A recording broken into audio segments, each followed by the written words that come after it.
और इधर छत्तीसगढ़ में लोकसभा चुनाव के पहले 2 दिनों तक कांग्रेस की मैराथन बैठक चली। बैठक में संभावित प्रत्याशियों के नामों पर चर्चा हुई, साथ ही प्रचार की रणनीति और मुद्दों को लेकर भी यहां पर मंत्रणा हुई है। लेकिन पूर्व मुख्यमंत्री और पूर्व मंत्री और बड़े नेताओं के मैदान में उतारने का मुद्दा छाया रहा। आखिर क्यों सभी बड़े नेताओं पर एक दूसरे पर चुनाव लड़ने का यहां पर दबाव बना रहे, देखिए हमारे इस खास रिपोर्ट में।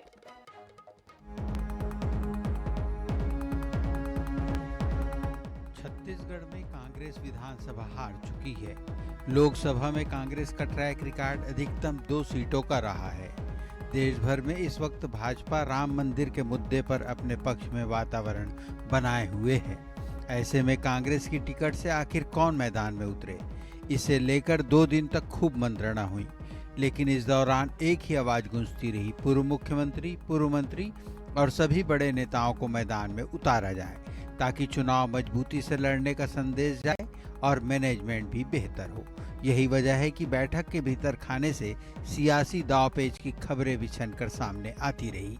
जिन्हें टिकट देने की मांग हुई उनमें भूपेश बघेल, चरणदास महंत, ज्योत्सना महंत, ताम्रध्वज साहू, टी.एस. सिंहदेव, मोहन मरकाम, फूलोदेवी नेताम, अमरजीत भगत, लालजीत राठिया के नाम शामिल हैं।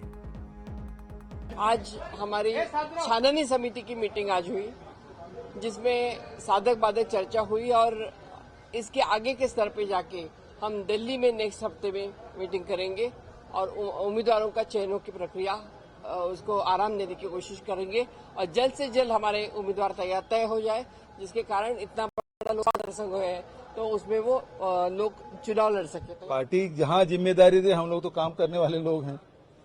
जहाँ जहाँ काम करने, अभी जैसे अलायंस कमेटी की जिम्मेदारी दी गई थी, वो लगातार हम लोग बैठते कि अभी ये जिम्मेदारी दी थी, इसको भी करेंगे। चुनाव लड़ने के व्यक्तिगत रूप से बोले, मैं तो विधायक हूँ, मुझे चुनाव लड़ने की क्या आवश्यकता है। लेकिन यदि और मैं ये भी सोचता हूँ कि अभी जैसे पूरे प्रदेश में घूम घूम के जितने जो प्रत्याशी होंगे उनके पक्ष में प्रचार करने की जिम्मेदारी यदि मुझे मिलती है तो ज्यादा अच्छा लगता है। सब नामों पे चर्चा हुई है, सब ने अपनी अपनी बात रखी है, उस सबका संज्ञान हमारी चेयरमैन ने भी लिया है, मैंने भी लिया है। तो अखिल भारतीय कांग्रेस कमेटी अगले हफ्ते 10 दिन के अंदर दिल्ली में चर्चा कर नाम को शॉर्टलिस्ट करेगी और हम सब चाहते हैं कि इस बार जो लोकसभा के उम्मीदवार हैं उन लोगों के नाम हम समय रहते डिक्लेयर करें ताकि प्रत्याशी को उतने बड़े इलाके में अपना प्रचार करने का पर्याप्त समय उनको मिले। कांग्रेस की बैठक से यूं तो अंतरकला और गुटबाजी की खबरें सामने आती रहती है।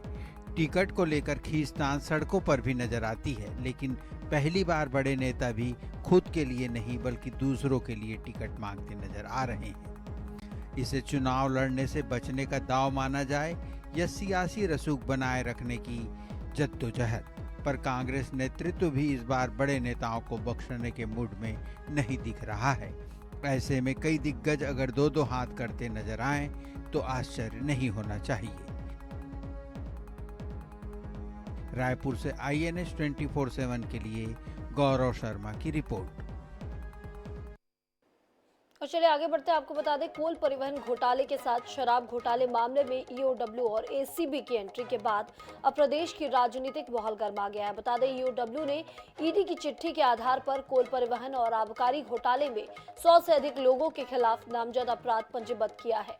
इसमें कांग्रेस के कई नेताओं के नाम भी शामिल है। इधर कांग्रेस ने इस मामले में तीखी प्रतिक्रिया जताई है, देखिए हमारी इस रिपोर्ट में।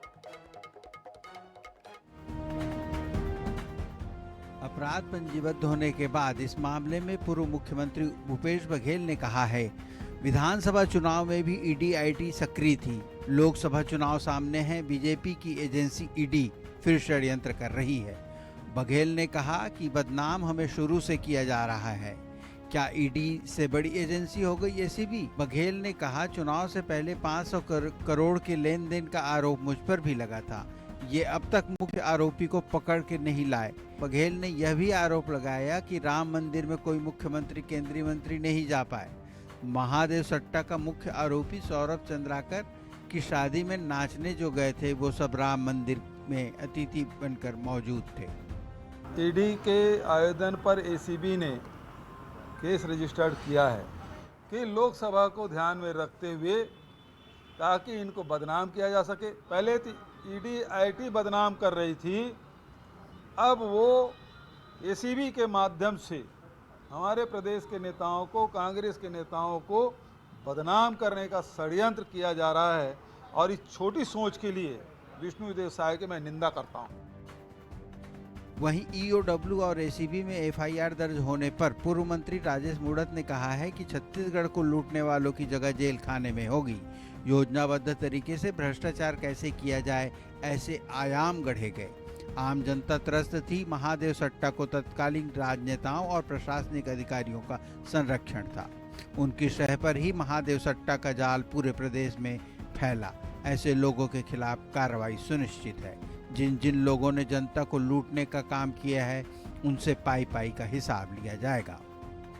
के हक को मानने का काम उस समय की तत्कालीन सरकार भूपेश बघेल जी के उनके चुनिंदा अफसरों ने मिलकर के किया था। और माननीय मोदी जी से लेकर सब लोगों ने एक बात स्पष्ट कह दी है कि जिन जिन लोगों ने जनता को लूटने का काम किया है, उनसे पाई पाई का हिसाब लिया जाएगा और भ्रष्टाचार करने वालों के लिए कोई स्थान सुरक्षित नहीं रहेगा इस सरकार में। इसलिए ये चिंता का विषय नहीं है। छत्तीसगढ़ को लूटने वालों की जगह जेल खाने में रहेगी।